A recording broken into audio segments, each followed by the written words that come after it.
మొట్టమొదటగా మిథున రాశి గురించి చెప్పాలి అనుకుంటున్నాను.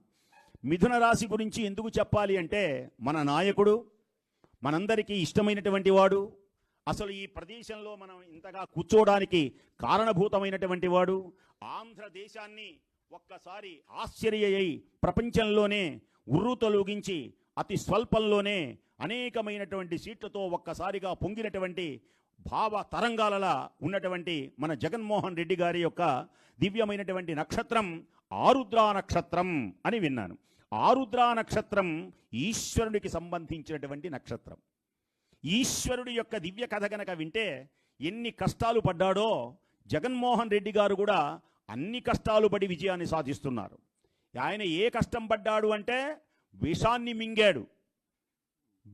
మింగాడు. అంతేకాదు, లోకమును ఉద్ధరింప చేయడానికి జడలు ఎందుకు పెంచుకున్నాడు? ఆయన క్రాప్ చేసుకోవచ్చు కదా అంటే దేనికైనా ఆయన రోడ్ల మీద తిరగాలి. దీనికి దానికి పోలికలంటే భగీరథుడు కోరితే ఈ లోకమునకు మేలుకై నిమజ్జజ్జ నౌహోత్మ తత్పంక శంకాకరాత్మోర్మి నిర్మగ్న నీరేజ రేఖొన్న మద్భృంగ నేత్రోత్సవ శ్రీ గంగా భవానిని ధళధళ ఈ భూమి బ్రద్దలవ్వకుండా కాపాడి జడలలో బంధించాడు. ఈ భూమిని కాపాడడానికి సహజమైనటువంటి సౌజన్యాన్ని పొందాడు. ఎన్నెన్ని విశేషములతో ఆరుద్రా నక్షత్ర వైభవాన్ని, మిథున రాశి యొక్క దివ్య విశేషాన్ని మీకు ఈనాడు తెలియజేస్తాను మొట్టమొదటగా. తర్వాత మిగతా రాశులన్నీ కూడా చెబుతాను. మరి ఆరుద్రా నక్షత్రం అంటే, ఆరుద్రా నక్షత్రంలోనే శివలింగ ఆవిర్భావమైంది. మొట్టమొదటగా అరుణాచలం అనేటువంటి ప్రదేశంలో ఆరుద్రా నక్షత్రం కాంతివంతమైనటువంటి నక్షత్రం. ఈ శివునికి ఎంతటి ఓర్పు ఉన్నదో అలాగే సహజమైనటువంటి సౌజన్యంతో జాతిని నూతన చైతన్యం చేసినటువంటి మహనీయుడు చిన్న వయస్సులోనే జగన్మోహన్ రెడ్డి గారు. ఆయన పేరే జగన్మోహనుడు. లోకములందరికీ ఇష్టమైనటువంటి వాడై, అంతేకాదు పేరులో ఉండడం కాదు, పేరు ఉన్న తర్వాత దానికి మ్యాచ్ అవ్వాలి. అలా మ్యాచ్ అయినటువంటి వాళ్ళలో చాలా తక్కువ మంది ఉంటారు. వాళ్ళల్లో నేను కూడా ఒకనే అవ్వచ్చు. ఎందుకనంటే నా పేరు నారాయణమూర్తి అని పేరు పెట్టారు. నారాయణమూర్తి అంటే ఆ నారాయణమూర్తి అని కాదు, నల్లగా ఉంటాడు కనుక నారాయణమూర్తి. ఆయన ఎర్రగా ఉన్నాడు అంటే కొంచెం పేరు కొద్దిగా ఉండాలిగా. నల్లవాళ్ళు కదా అని బాధపడకూడదు. ఇంద్రనీలము నలుపు, ఇంద్రాచలము నలుపు, ఇంద్రవజ్రము నలుపు, యముడు నలుపు, సామజంబులు నలుపు, రామచంద్రుడు నలుపు, రతివల్లభుడు నలుపు, రాత్రి నలుపు. నల్లగా ఉన్నవాళ్లే అందగాళ్ళు. సరే, అది వేరే విషయం అనుకోండి. శ్రమ అంటే చెబుతున్నాను అంటారని నాకు తెలుసు, అందుకని పద్యం చెప్పి. శ్రమజీవులకు జగన్మోహన్ రెడ్డి గారు దేనికని జగన్మోహనుడైనాడు? అందరికీ ఇష్టం దేనికైనాడు? ఆయన శ్రమజీవులకు కొండంత అండగా ఉన్నటువంటి మహనీయుడైన. అంతేకాదు, నరునిల శంఖాన్ని పూరించాడు. నరుడు అంటే కేవలం ఈ నరుడు కాదు, నరుడు అని అర్జునుడికి ఒక పేరుంది. నరుడు నారాయణుడేమో కృష్ణుడైతే నరుడేమో అర్జునుడు. అందుకనే మీరు నర్తనశాల సినిమాలో కూడా నరవరా నరవరా ఓ కురువరా అంటారే, ఆ నరుడిలా శంఖాన్ని పూరించి సింహములా గర్జించడం కంటే పురోగమించాడు. సింహములా గర్జించాడు. మన మంత్రుల్లో గర్జించేటువంటి వాళ్ళు ఉన్నారు కొందరు. గర్జన చేస్తారన్నమాట, మామూలుగా ఉండదు. ఒక శంఖం పూరించినట్లు ఉంటుంది, కొందరు సౌమ్యంగా ఉంటుంది. ఆయన ఎప్పుడు కూడా గర్జించినట్లు ఉండదు. సింహమే కానీ సింహం అంటారు కానీ ఆయన గర్జనలు నేను ఎప్పుడు పర్సనల్గా టీవీలో కానీ ఎక్కడ వినలేదు నేను. ఆయన ఎలా ఉంటుందంటే ఒక పురోగమించడం, దాన్ని పురోగమించడం అంటారు. అంటే ఎప్పుడైనా సరే ముందుకి సాగాలి, ముందుకి నడవాలి, కష్టాలు ఓర్చుకోవాలి. ఆ సిద్ధాంతంతో పనిచేసి నవజాతి నిర్మాణానికి గొప్పగా కృషి చేసినటువంటి మహనీయుడు. రాబోయేటువంటి కాలంలో మన రాష్ట్రాన్ని ముందుకు తీసుకొని వెళ్ళడానికి ముఖ్యమంత్రిగా రాబోతున్నటువంటి మహానుభావుడు కూడా జగన్మోహన్ రెడ్డి గారే. అంతేకాదు, అచంచలమైనటువంటి ధైర్యం. ఏమండి, ఇలా నిజంగా వస్తారా అని మనకు అనుమానం కలగచ్చు. ఎవడైనా ఏదైనా తలుచుకుంటే సాధ్యం కానిటువంటిది లేదని నిరూపించినటువంటి మహనీయుడు ఆయనే. కరగనిదే కొవ్వొత్తి కాంతినెలా ఇస్తుంది.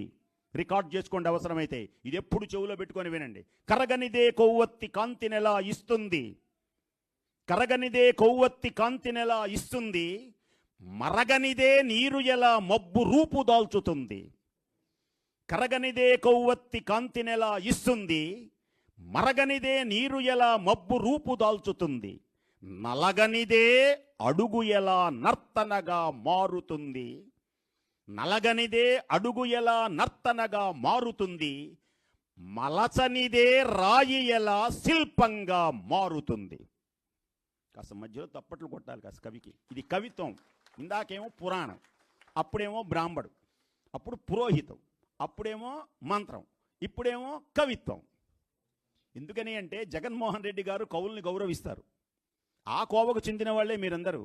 కవి పండిత ఘోషలో, కవి పండిత సత్కారంలో రాయలవారి దగ్గర ఇలాగే మాట్లాడుతూ ఉంటే ఆయన పొంగిపోయేవాడు. కత్తులును ఘంటములు మ్రోగినవి ఒకచోటే, ఆంధ్ర గీర్వాణ సరస్వతి సువర్ణ స్వచ్ఛ మంజీర నాదాలు ఝళం ఝళం అని మారుమ్రోగినాయి. ఈవేళ భవిష్యత్తుని మిథున రాశి గురించి చెప్పబోతున్నాను. నేను చెప్పబోతూ ఎవరి గురించి చెప్పబోతున్నానో ఆయన కొంచెం వర్ణిస్తున్నాను అన్నమాట. అచంచలమైనటువంటి విశ్వాసం ఉండాలి. విశ్వాసము లేకపోతే ఎవడు జయించలేడు. తాను ఓడిపోయినా, మీరు ఒక్కొక్కసారి ఆ సాలెపురుగుని చూసుంటారు ఇళ్లలో. సాలెపురుగు అది జర్రను జారుతుంది. నేను జారానే, అయ్యో నేను ఇంతేనా అని ఊరుకోదు, ప్రయత్నించి అలా దూకుతుంది. సింహమైనా గుహలో కూర్చొని నేను సింహాన్ని అంటే ఆహారం దొరకదు, బయటికి రావాలి, గర్జించాలి, కేసరి నిజకర నకర విదారిత హస్తి మస్త మస్తిష్కమును చీల్చాలి, శత్రువులను చెండాడాలి, తన యొక్క పరాక్రమం ఏంటో చూపించాలి. అలా చూపించగలిగినటువంటి వాడు, ధైర్యం కలిగినటువంటి వాడు మన జగన్మోహన్ రెడ్డి గారు. అసమాన చాతుర్యం, చక్కని దరహాసం. ఆయన ఓడిపోయినప్పుడు నేను టీవీలో ఆయన మాటలు విన్నాను. కొందరు ఓడిపోగానే మోఖం భయంకరంగా ఉంటుంది, ఇదంతా దుర్మార్గం అని కేకలు పెడతారు. అక్కడ దగ్గర ఏదైనా మైకులుంటే టపాటపా పగల కొడతారు. కానీ ఆయన ముఖంలో మామూలుగానే ఉన్నాడు. ఆయన జయించినప్పుడు ఏ విధమైనటువంటిది ఉన్నాడో దాని పేరే స్థితప్రజ్ఞుడు. తప్పనిసరిగా స్థితప్రజ్ఞులకై వైభవం. కాబట్టి సమైక్యంని బోధించి జైత్రయాత్ర సాగించి జయదుందుబులు మ్రోగించేటువంటి జాతకం మిథున రాశి. మిథున రాశికి ఎలా ఉన్నది అంటే ఈ సంవత్సరం చాలా వైభవోపేతంగా కళకళలాడుతూ చాలా చక్కగా ఉన్నది మిథున రాశి. ముందు మిథున రాశి గురించి చెప్పి మిగిలినటువంటి చెప్తాను. ఎందుకు చెప్తున్నాను అంటే మన నాయకుడు గనక ఆయనతోటి మొదలుపెట్టాను. ఎవరిని అడుగుతారు, ముందు మేషరాశ మిథున రాశ, మధ్యలోది మృదు అంటారని. ఎందుకని మిథున రాశితో చెబుతున్నాను అంటే మన నాయకుడు గనక మన నాయకుల్ని గౌరవించాలి, పెద్దల్ని గౌరవించాలి. నలుగురి ఎదుట తల ఎత్తి మాట్లాడకూడదు. మీ పిల్లలకి చెప్పాలి ఇది కూడా. నలుగురి ఎదుట జీవితంలో తల ఎత్తి మాట్లాడకూడదు. ఎవరు వాళ్ళు? ఒకళ్ళు తల్లి, ఒకళ్ళు తండ్రి, గురువు, దైవం. ఇందాక వీళ్ళు ఇంత రాజకీయ నాయకులై పూలు వేసేటప్పుడు మీరు చూశారో లేదో, తల వంచి మంత్రం చెబుతూ ఉంటే స్వామి మాకు చక్కని దీవెన ఇవ్వమని సూర్యభగవానుడి దగ్గర తల వంచి మాట్లాడారు. కాబట్టి ఎప్పుడు తల వంచాలి? ఎప్పుడు? కాబట్టి మిథున రాశి 14 ఆదాయం, 2 ఖర్చు, గౌరవం 4, అగౌరవం 3. ఇప్పుడు ప్రజలందరూ ఆలోచిస్తున్నారు, మేం పొరపాటు చేశామా, రైట్ చేశామా, గౌరవం ఎలా ఇవ్వాలి, ఎవరికి ఇవ్వాలి ఆలోచనలో పడ్డారు.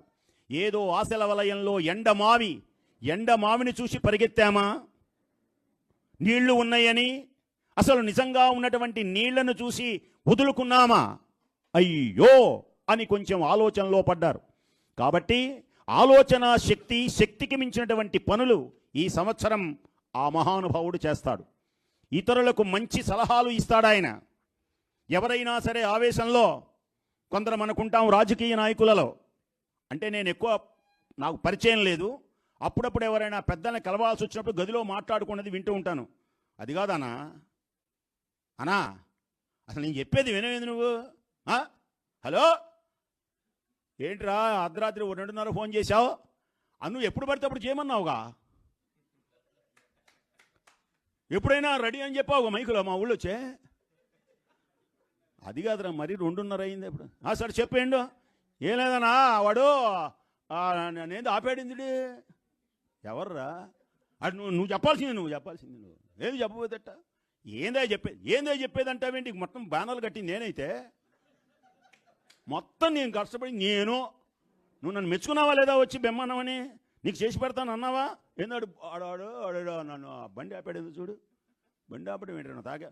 ఆగకుండా ఎట్లా ఉంటా మరి? నువ్వు ఉన్నది దేనికే?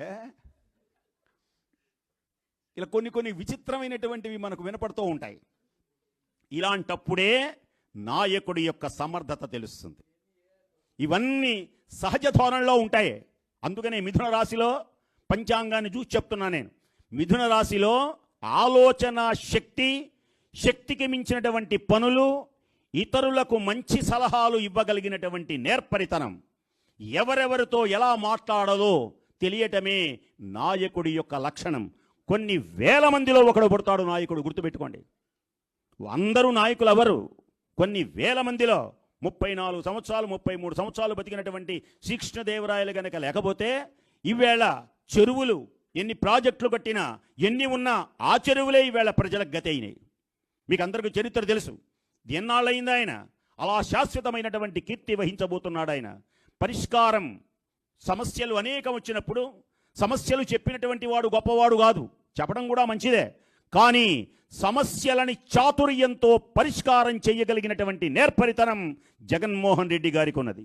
యుక్తి చాతుర్యంతో అనేకమైనటువంటి నష్టపోయినాడు ఆయన ఇంతవరకు. ద్రవ్యం కానీ ద్రవ్య నష్ట ద్రవ్య లాభం అని రాసున్న దీంట్లో. అంటే ధనాన్ని చాలా పోగొట్టుకున్నాడు, అనేక మంది చేత మాటలు పడ్డాడు. ఇవన్నీ కూడా ఈ సంవత్సరం తొలగిపోయేటువంటి సంవత్సరం, సాంఘికంగా ఔన్నత్యాన్ని పొందేటువంటి సంవత్సరం. ఆరోగ్యంగా కూడా ఆయన కొంచెం ఇబ్బంది పడుతున్నాడని జాతకరీత్యా తెలుస్తున్నది. అయితే ఈ సంవత్సరం ఆరోగ్యం కూడా బాగుంటుంది. సంతానం, కుటుంబరీత్యా కూడా ఆయనకి చాలా సమస్యలు ఉన్నాయని ఆరుద్రా నక్షత్రం ద్వారా, ఈ మిథున రాశి ద్వారా తెలుస్తున్నది. అయితే ఈ కుటుంబ సమస్యలు కొన్ని కూడా పరిష్కరించేటువంటి మార్గం ఈ సంవత్సరం దొరుకుతుంది. ఈ మహానుభావుడికి దైవభక్తి ఎక్కువగా, ఆరుద్రా నక్షత్రంలో ఉన్న వాళ్ళకి దైవభక్తి ఎక్కువ. ఈ లోకంలో కొందరు నాస్తికులని, హేతువాదులని, రకరకాల బోర్డులు కనపడుతూ ఉంటాయి మనకు. అసలు వీళ్ళు దేవుణ్ణి నమ్ముతారో తెలియదు, దేవుణ్ణి పూజిస్తారో తెలియదు, ఏం మాట్లాడుతున్నారో తెలియదు. కాబట్టి అయితే ఈయన అలా కాదు, చక్కగా దైవాన్ని విశ్వసిస్తాడు. ధన ఒత్తిడి తట్టుకోగలిగినటువంటి నేర్పరితనం ఉంటుంది. సంఘంలో గౌరవాలు పెరుగుతాయి. స్త్రీ వలన ఈయనకి కొంచెం సమస్యలు ఉన్నాయి.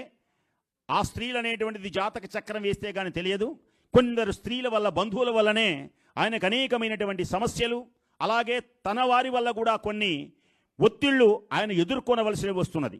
కాబట్టి ఇవన్నీ కూడా దాటి చిన్న చిన్న విషయాలన్నిటినీ ఆయన పట్టించుకోవడం, ఇవన్నీ కూడా ముందుకు సాగగలిగినటువంటి నేర్పరితనం మన జగన్మోహన్ రెడ్డి గారికి అత్యద్భుతంగా రావాలి అని, ఈ మిథున రాశిలో విజయ పరంపరలతో ఎక్కువగా చూపిస్తున్నవి కనుక అన్ని రంగాలలో లాభించి అవకాశం అనుకూలంగా ఉండేటువంటి విధంగా ఆ సూర్య భగవానుడు కళకళలాడుతూ ఆయనను అన్ని రంగాలలో అభివృద్ధి పంచి మరల మనం ఆ ముఖ్యమంత్రి సీట్లో కూర్చొని ఈ లోకాన్ని, ఈ ఆంధ్ర భూమిని ప్రపంచంలోనే ముందుకు తీసుకొని వెళ్ళాలి. మొదటి నుంచి మొదటిగానే ఉండేది ఆంధ్రభూమి. ఇవేళ మనం చెప్పుకోవడం కాదు. అసలు ప్రాచీన గ్రంథాలు తెలిస్తే, ప్రాచీన గ్రంథాలు గనక చూసినట్లయితే నన్నయ్య భట్టు దగ్గర నుంచి, నన్న చోడుడి దగ్గర నుంచి, శ్రీకృష్ణదేవరాయల దగ్గర నుంచి తెలుగు భాష ఏకైక, గట్టిగా చెబుతున్నాను వినండి, దేవుడి పేరుతో, శివుని పేరుతో ప్రపంచంలో ఉన్నటువంటి ఏకైక భాష తెలుగు భాష. ఇక ఏ భాషకు దేవుడి పేరు లేదు. తెలుగు భాష అంటే త్రిలింగము ప్రకృతి, తెలుగు వికృతి. 6వ తరగతిలో చదువుకున్నారు తెలుగు మేష్ గారు చెబితే. త్రిలింగము ప్రకృతి, తెలుగు వికృతి. తెలుగు భాష దేనికని వచ్చింది? దేనికని అంటే ఒక చమత్కారం చెప్తాను. తెలంగాణలో ఇలాగే ఒక ఉపన్యాసం చెప్తుంటే హరీష్ రావు గారు వచ్చారు. అక్కడ నేనేం చేశాను అంటే, మందంతా తెరాస అన్న. తప్పట్లు కొట్టారు, బాగానే ఉంది. వాళ్ళు తప్పట్లు ఎందుకు కొట్టారు తెలిసిన? తెరాస, మన తెరాస చెప్పాడు కనుక తప్పట్లు కొట్టారు. ఇంకోటి చెబితే ఊరుకోరుగా, సహజమేగా. నేనేమన్నానో తెలుసునా? తప్పట్లట్టా కొట్టారుగా. నా భావన ఏంటో కవి భావన చెబుతాను వినమన్నాను. తే అంటే మన తెలుగు భాష, మీరైనా మేమైనా ఈశ్వరుని పేరుతో ఉన్న భాష ఇది. తే అంటే తెలంగాణ ప్రాంతమందలి కరీంనగర్ జిల్లా ఎందలి కాళేశ్వరము, రాయలసీమ అందలి కర్నూలు జిల్లా ఎందలి శ్రీశైలము, సర్కార్ జిల్లా ద్రాక్షారామము కలిపి తెరాస. అయితే తెలుగు భాష ఈ 3 లింగములలో మాట్లాడేటువంటి భాషయే తెలుగు భాష. తిరుగులేని వీర జాతి తెలుగు జాతి. అనేకమైనటువంటి వాళ్ళు, రకరకాల వాళ్ళు ఏలి మన గొప్పతనాన్ని పక్కన నెట్టేసి మనం పనికి మాలిన వాళ్ళం, వాళ్ళెవరో పనికొచ్చేవాళ్ళు అని చెప్పడం వల్ల నిజమే నిజమే నిజమే అనుకుంటున్నాం అన్నమాట. మనం పులులం, సింహాలం. అయితే ఒక మేక పక్కన పెరగడంతో మనం కూడా మే అంటున్నాం. మనం కూడా ఏం చేస్తాం? నువ్వు మేకవే అంటున్నాడు వాడు. అప్పుడు ఇలాంటి మహానుభావులు, మీలాంటి మంత్రివర్యులు లేచి నీవెవరివి, లే సింహానివి, గర్జించు అని ఆ నీళ్లలో సింహం బొమ్మ చూపిస్తే, అదిగో సింహం ఎలా గర్జిస్తుందో చెప్పమంటే అప్పుడు ఈ సింహం అందిట. అప్పుడు పరిగెత్తినాయన్ని. నీ యొక్క గొప్పతనాన్ని నువ్వు నేర్పాలి. ఆ నేర్పగలిగినటువంటి వీరుడు కావాలి, నాయకుడు కావాలి. ఆ నాయకుడే మన జగన్మోహన్ రెడ్డి గారు. నీవెవరివో తెలియాలి. కాబట్టి అలాంటి నాయకునికి సకల అభివృద్ధి జరగాలని మనసారా కోరుకుంటూ సంక్షిప్తంగా